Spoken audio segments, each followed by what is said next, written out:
This video is going to change the way you look at gradient maps and how you color your designs. Let's get it. So we're looking at a very colorful sort of throwback 90s style NASCAR graphic.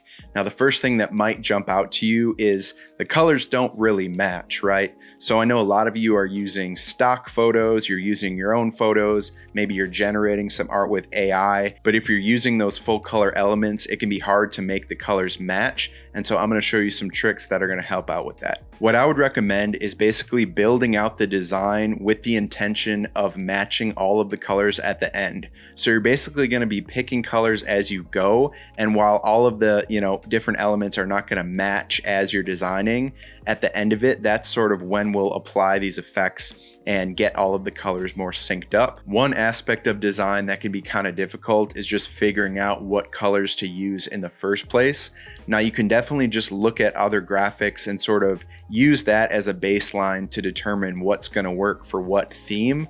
But another thing you could try is just using layer styles or textile packs that are pre-made to sort of already have the vibe that you're going for. So if I double click into this racing text and I go to styles, I've already got the GFX World Speedway Textiles pack loaded in. So I could just click through here and, figure out some other color schemes that might work for this particular style. I'm going to be able to change the patterns, increase if I want more of that lightning effect, with larger bolts. I can easily do that by just changing the size of the pattern. If I don't like these particular colors, I can change out, the gradient to something else. It's really easy to make decisions when the colors are already working with the vibe that you're going for. And so I've made an effort over the years to create a bunch of different textile packs that are going to work with different themes, and you can check those out on GFX World. Let's say you've done that, you've picked out some different styles and colors that are going to work with your graphic, and now your job is matching the other elements in your design to this text, right? This is where the magic of gradient maps comes in. So I'm going to highlight this car, and then at the bottom of the layers panel, I'll click create new fill or adjustment layer. It's this little sort of half black and white circle. I'll click that, and then towards the bottom, I'll select gradient map. So as of now, this gradient map is just affecting all of the layers below it, and that's not really what we want. We want to right click and then go to create clipping mask. So now it's just clipping to this car. Next, we're going to double click this adjustment layer thumbnail, and then we're going to click it one more time so that it's highlighted. That should bring up this properties window. If for some reason it doesn't pop up, just go to window, properties. Then we're going to click into this gradient map bar right here. So now we've got this gradient editor, and we can make some more deliberate choices based on the colors we're using in the text. So on the left side, we've got this color stop that's acting as our lowlights. And now we're going to add some more colors here for our midtones. So if I click in, I could grab, this blue color from the text, right? That's going to look good, already looking more cohesive with the rest of the design. Now we could add in, let's say, the red from this text, and then top it off with yellow.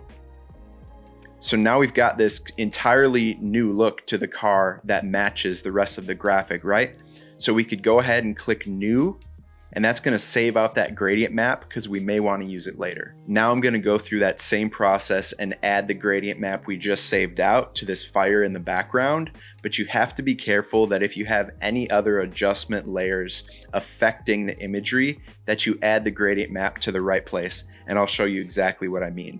So normally, like we did with the car, we would just add the gradient map here, right? Go down to create new fill or adjustment layer, select gradient map, edit the gradient, select the gradient map we just saved out. And as you can see, it looks very different, right? So I click OK.